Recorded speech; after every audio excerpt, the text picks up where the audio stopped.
네, 오늘은 우리 용스터디 함께하는 신학공부 기독론 이제 첫 번째 책 예수 선포와 독특성을 끝냈고 그 다음에 그리스도론의 역사를 끝냈고 이제 마지막 책 그리스도론의 미래입니다.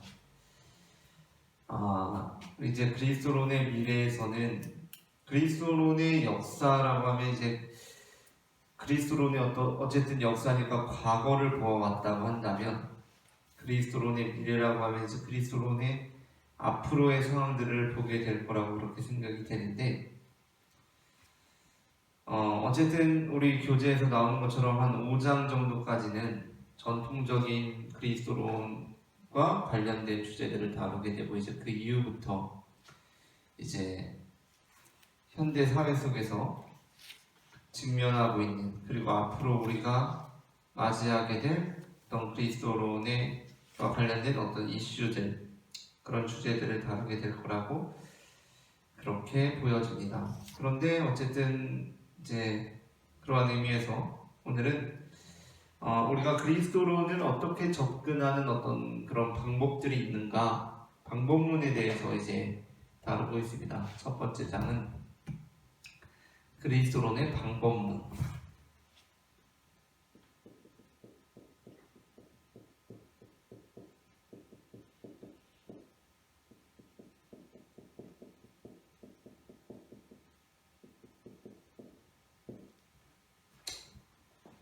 그리스도론의 방법론이라고 이렇게 보게 될 텐데요.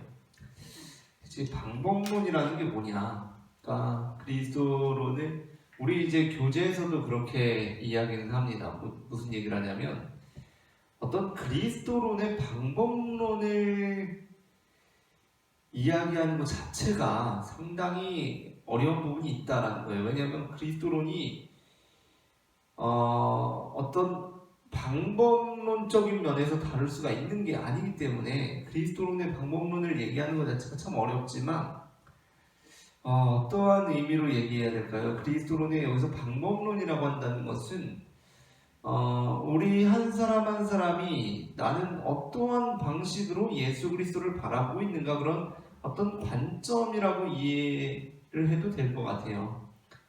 그러니까 나는 어떻게 예수 그리스도에 관심을 가지고 있고 그 예수 그리스도를 바라보고 있는가라고 이렇게 이해를 해도 될 것 같습니다. 그래서 이제 우리 교재에서는 좀 5가지로 이제 4가지하고 나머지 이제 기타인데 기타에서도 상당히 중요한 그리스도론적인 관점들이 나오고 있어요. 근데 어쨌든 그 4가지를 일단 보도록 하겠습니다. 첫째는 우리는 그리스도론을 어떻게 이해하는가? 위로부터의 방법론이에요. 위로부터.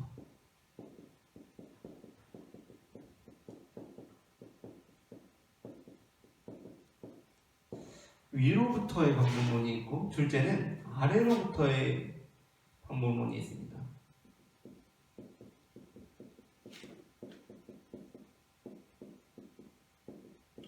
사실 우리가 그리스도론의 역사를 하면서 이미 좀 다루었던 느낌이 있긴 하지만 다시 한번 정리를 하는 그런 장인 것 같아요. 이제 어쨌든 새로운 책으로 들어가면서 사실은 이제 이 책 자체가 독립적으로 어떤 그리스도론의 역사와 그리스도론의 미래라는 어떤 1부, 2부가 아니라 독립적으로 이렇게 저술이 된 것 같아서 여기에서 이제 다시 이게 나오는 겁니다. 위로부터의 방법론, 아래로부터의 방법론. 세 번째는 역사적 예수의 탐구로서의 방법론.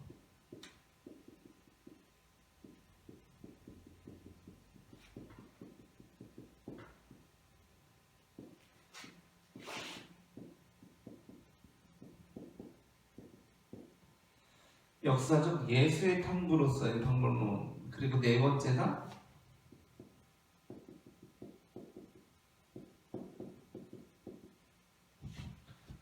상황 실천으로부터의 방법론입니다.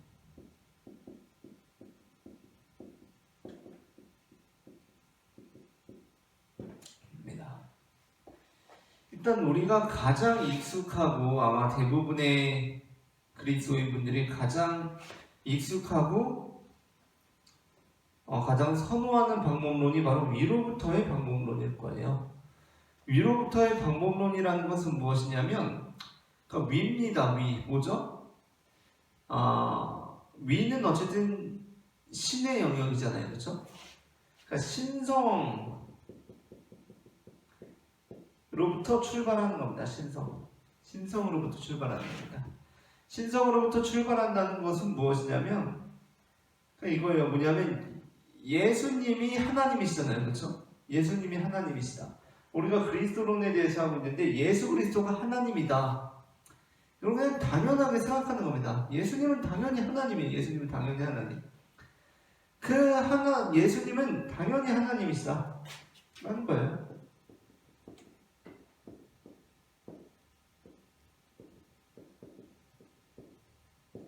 이겁니다. 예수님은 당연히 하나님이에요. 그러니까 예수님의 신성을 그냥 전제하는 거죠. 신성 전제하는 겁니다. 예수님의 신성을 전제하고, 그러니까 예수님의 신성을 전제하니까 어떻게 돼요? 예수 그리스도께서는 우리가 요한복음이나 바울 서신에 나오는 것처럼 예수 그리스도는 선제하시면 선제. 그러니까 뭐냐면 예수님께서 어쨌든 지금으로부터 2000여 년 전에 베들레헴에서 태어나셨다는 거 아니에요? 그런데 우리가 태어나기 전에 있습니까? 없습니까? 우리는 있나요? 없나요? 우리는 없었죠. 그렇죠? 우리는 태어나기 전에 없었어요. 그런데 예수님께서는 어떤 분이세요? 그러니까 우리가 태어나기 전에 있었다라고 하시는 분들도 계실지 모르겠어요. 그런데 어쨌든 우리는 없었던 적이 있는 존재라는 거예요. 우리는 없었던 적이 있는 존재. 그런데 예수님은 선제하시는 분이라는 겁니다. 예수님은 원래 계셨어요. 선제하셨다가 어떻게 됐어요? 성육신 하셨죠. 성육신. 이게 이제 다음 장의 주제이기도 한데 성육신 하신 겁니다. 예수님께서. 그렇죠? 부활하시고 승천하신 거죠. 그렇죠? 십자가하고 부활하시고 승천하셔서 지금도 계신 거예요. 예수님께서. 그렇죠? 그래서 이 위로부터의 방법론은 예수님은 당연히 하나님이시고 그분은 선지하셨고 그분은 하나님이시니까 여기에서 이제 삼위일체론하고도 긴밀하게 연결이 되고 이런 식인 거예요. 위로부터의 방법이라는 것은. 그러니까 아마 대부분의 모태신앙이시거나 그러신 분들은 대부분 이제 위로부터의 방법론, 위로부터의 관점에서 예수님을 믿겠죠. 그렇죠? 물론 이 방법론에서도 인성을 향하기는 합니다. 인성을 향하고 있어요. 인성을 향하고 있지만 위로부터의 방법론의 강점이라고 한다면 바로 이런 부분이겠죠. 그러니까 예수님의 어떤 선제, 성육신, 십자가 지시고 부활하시고 승천하시고 이런 것들이 우리의 이게 이제 하나의 정형화된 구조로 이 세계관으로 정립이 돼버린다는 겁니다. 그런데 분명히 그 한계는 있죠. 뭐죠? 그것은 그 믿음 안에서만 가능하다는 거예요. 그 믿음 안에서만. 또 하나의 약점이 무엇이냐면 우리 교재에서 언급하고 있는 것처럼 위로부터의 그리스도론의 약점은 그러니까 여기에서 뭐가 강조되죠? 지금 우리는 믿음이에요. 믿음. 근데 그 믿음도 어떠한 믿음이죠? 그 믿음이라는 게 어떠한 믿음이에요? 예수님이 그냥 하나님이라는 믿음이에요. 예수님은 그냥 하나님이다. 믿음. 끝. 이렇게 된다는 거예요. 그렇다 보니까 이제 뭐가 소홀해지게 될까요? 예수님께서 진짜 이 땅 가운데 오셔서 그분이 한 사람으로서 사셨던 삶, 그분이 소리를 내셔서 하셨던 말씀, 이런 것들이 조금 소홀해진다는 겁니다. 그냥 우리는 예수님 당연히 하나님, 그분 원래 계셨고 성신하셨고 우리 십자가에 우리를 위해 십자가에 죽으셨고 부활하셨고 승천하셨고 이러한 구조와 세계관으로 믿다 보니까 믿음이 너무나 강조가 되고 그 믿음이라는 것은 여기서 말하는 이 믿음이라는 것은 이런 어떤 교리적인 내용 교리적인 내용에 대한 믿음이 너무나 강조가 되고 그렇다 보니까 이 땅 가운데 오셨던 그 한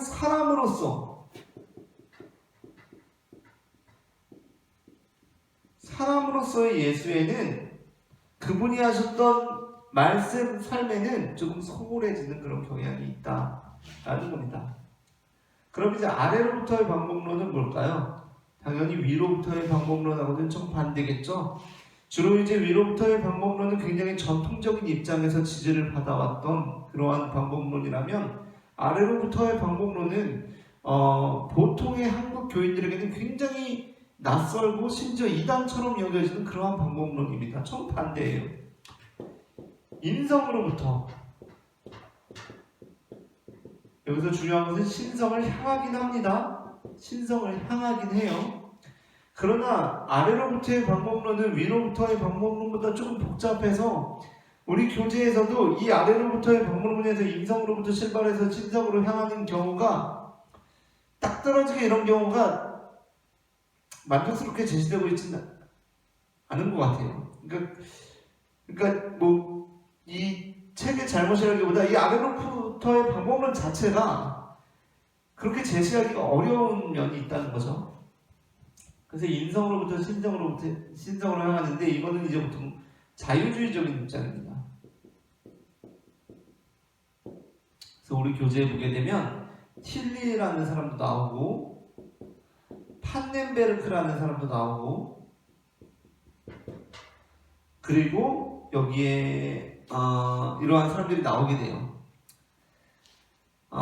여기에서 이제 나타나는 것은 무엇이냐면 틸리 같은 경우는 우리가 위로부터의 방법론 안에서는 예수의 신성으로부터 시작해서 인성을 향하는데 여기에서는 신성과 함께 인성이 긍정이 되는 겁니다. 그러니까 두 본성이 긍정이 되는 거예요. 그러니까 예수의 신성이 완전한 하나님이 참 하나님이시면서 참 인간이다라는 게 받아들여지는 겁니다. 이 믿음 안에서 세계관 안에서. 그런데 이제 아래로부터의 방법론에서는 그러한 것들이 받아들여지지가 않아요. 그런 두 본성 교리라든가 그런 것들이 받아들여지지가 않는 겁니다. 그래서 인성으로부터 시작해서 신성을 향한다고 말하기가 어렵다는 거예요. 네. 우리 교재에서도 언급하고 있는 것처럼 이 아래로부터의 방법론은 기본적으로 인성으로부터 시작해서 신성을 향하는 이런 상향식 구조를 가지고 있는데 틸리 같은 경우는 그렇지는 않다. 상향식이 아니다라는 겁니다. 근데 문제는 뭐냐면 아래로부터의 방법론에 가장 대표적으로 지금 틸리가 제시되고 있는데 이 둘이 서로 매치가 안 된다는 거예요. 그러면서 이제 아래로부터의 방법론은 물론 인성으로부터 시작해서 신성으로 향하는 상향식 구조를 가지고 있다고 했지만 뭐 하나로 정리되기는 어려운 그러한 상황이라는 겁니다. 그리고 이제 판넨베르크라는 사람도 나와요.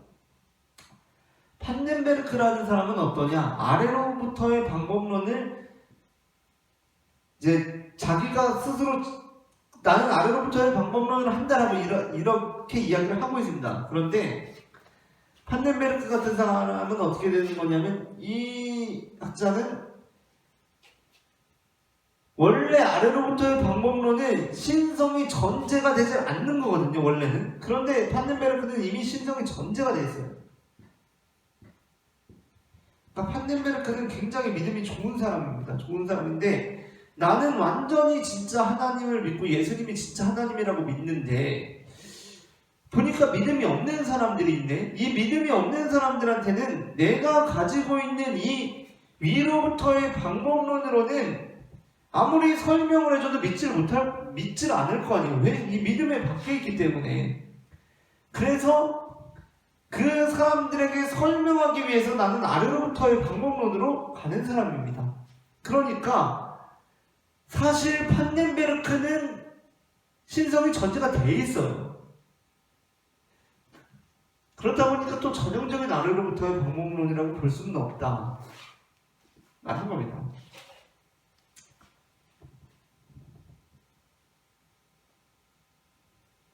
그렇다면 아래로부터의 방법론에서 이제 여기에서도 이제 장점과 약점이 있겠죠. 그렇죠?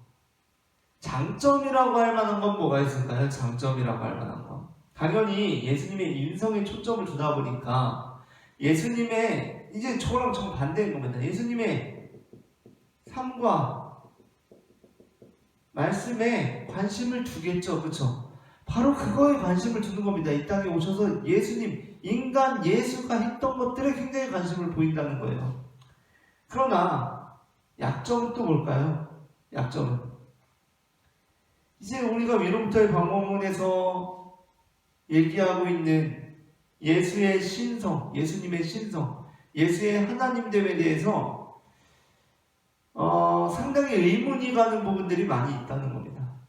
정확하게 서로 대립이 되는 부분이라고 할 수 있겠죠.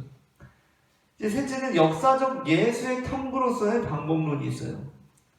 이제 이게 아래로부터의 방법론, 이제 우리 교재에서도 말하지만 아래로부터의 방법론, 역사적 예수의 탐구로서의 방법론, 상황 실천으로부터의 방법론이 서로 막 긴밀한 관계에 있다고 할까요? 서로 막 이렇게 좀 중첩되는 부분도 있고 그래요. 그런데 역사적 예수의 탐구로서의 방법론이 아래로부터의 방법론과 이제 좀 구별이 되는 부분이 뭐냐면 아래로부터의 방법론은 어쨌든 인성으로부터 시작해서 신성을 향하는 상향식 구조를 가지고 있다고 했는데 역사적 예수의 탐구로서의 방법론은 상향식 구조가 아닙니다. 그냥 뭐냐면 인간 예수에 관심하는 거예요. 인간 예수 그 자체에 관심하는 겁니다. 그러면서 물론 가장 중요한 인간 예수에 우리가 관심을 갖는다고 했을 때 가장 중요한 자료는 뭘까요? 성경이에요. 성경, 복음서고 그게 가장 중요한 자료인데 그렇다면 그 중요한 자료를 어떻게 보느냐? 역사 비평적 관점으로 본다는 겁니다.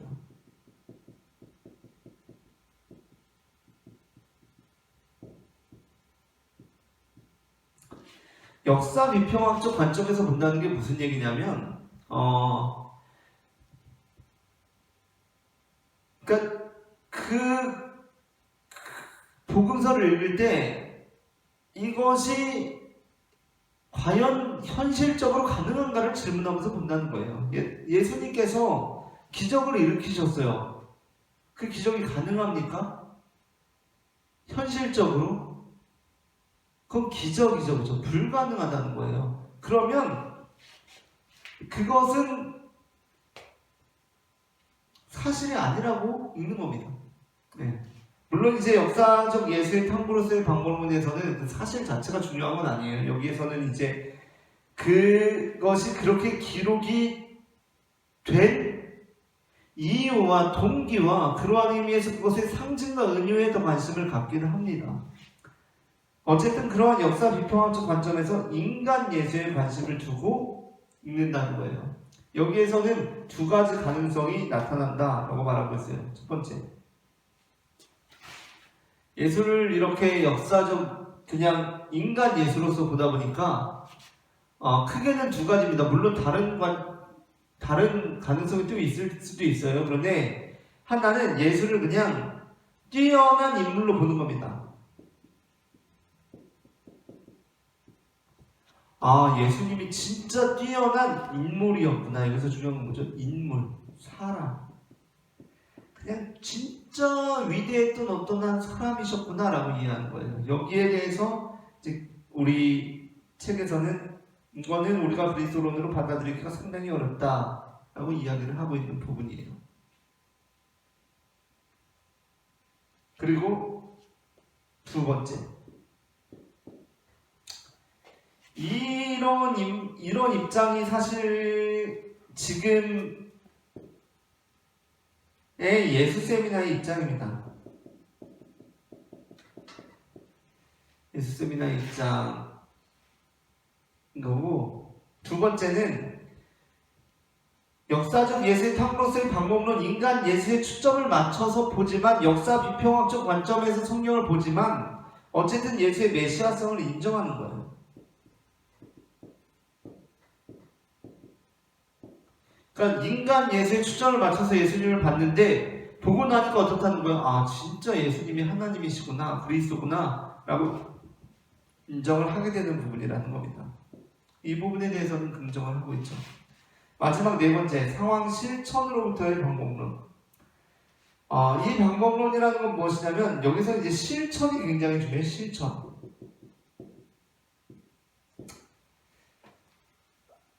실천이 중요하다는 것은 무슨 얘기냐면 이성보다 실천이 중요하다는 겁니다. 이론보다 실천이 더 중요하다는 거예요. 실천이. 우리가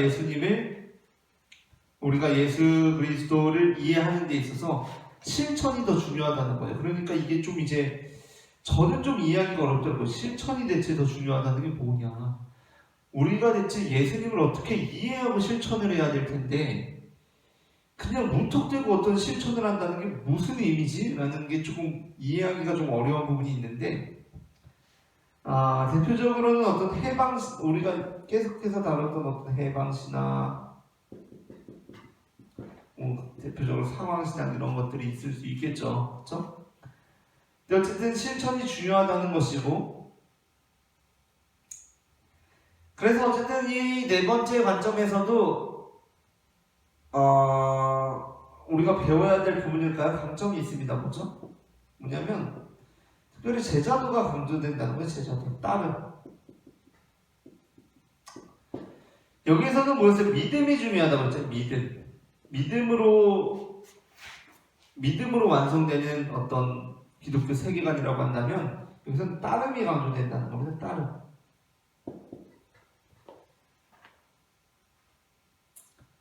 그러나 우리가 상황 실천으로부터의 방법론이라는 것은 여기서 중요한 게 상황이다 보니까 상황이라는 건 뭐예요? 상황이 다 다르다는 거예요. 상황이. 그렇죠? 상황적이라는 것은 그 상황에 따라 다르다는 거거든요. 하나의 어떤 기준으로 제시될 수가 없다는 거예요. 그렇다 보니까 또 보편적인 성격이 좀 위험을 갖는다. 그리스도론적인 면에서. 그렇잖아요. 우리가 그리스도론, 예수님이라고 하면 어떤 보편적인 우리의 구원자시고 보편적인 진리가 되시는 분이신데 상황이라는 것은 그 상황에 따라 다르다는 거예요. 그죠? 그렇기 때문에 이러한 이 보편성을 어떻게 가지고 갈 것인가 라는 것이 좀 문제가 된다라는 겁니다. 그리고 이제 여기에서 다섯 번째로 기타를 다루고 있어요. 기타가 다섯 번째 기타인데 여기에 나오는 인물들을 조금만 언급을 해야 될 것 같습니다. 첫째는 몰트만이 나와요.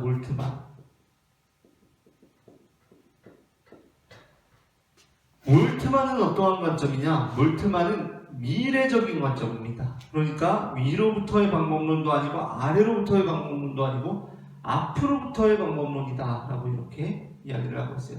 앞으로부터의 방법론.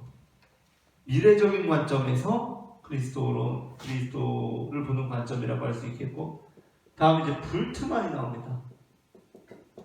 불트만은 위아래가 공존한다 라고 이렇게 정리를 하고 있습니다. 그리고 이제 보프라는 사람도 나오는데, 보프는 이제 상황 실천으로부터의 방법론 사람이거든요. 레오나르도 보프. 보프는 어떻게 얘기를 하고 있냐면 존재론적으로는 위고 해석학적으로는 상황 실천이다.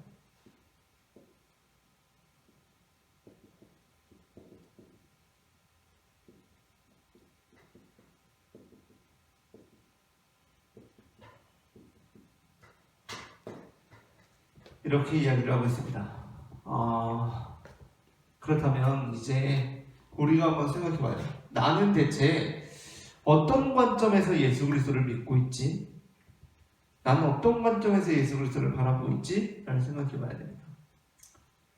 저는 모태신앙이기 때문에 당연히 이쪽일 수밖에 없는 사람이죠. 그렇죠? 모태신앙은 대부분 그럴 수밖에 없어요.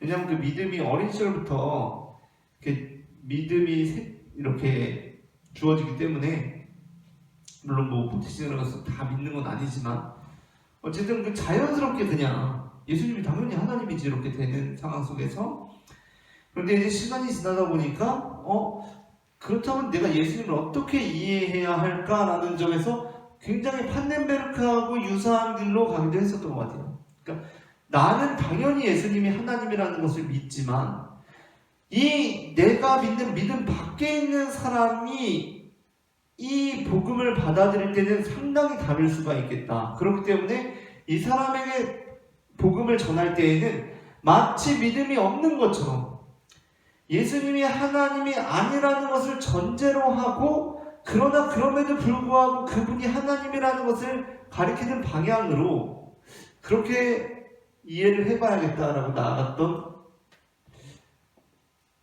것도 있는 것 같아요. 그런데 또 한편으로는 우리가 예수님을 믿는다는 것은 어떤 이성적인 설명과 설득을 통해서 이루어지는 것이 아니라고 생각하기 때문에, 그러한 면에서 판넨베르크의 한계를 절감하면서 다시 위로부터의 방법론을 가게 되기도 하고, 보면은 우리가 우리 교재에서도 그렇지만 정확히 아마 대부분의 분들이 그럴 거예요. 뭐 학자로서 자신의 어떤 신학적인 신학을 정리하는 사람이 아니라면, 우리는 제 생각엔 그래요. 아마 우리가 이런 입장을 다 굉장히 거부한다고 하지만 아마 때로는 다 이렇게 우리가 여기저기 이렇게 생각하고 받아들이면서 가고 있지 않을까라고 그렇게 생각을 해보았습니다. 오늘은 이렇게 제1장 그리스도론의 방법론을 보았고요. 다음번에는 또 제2장 성육신 신학과 전망으로 보도록 하겠습니다. 감사합니다.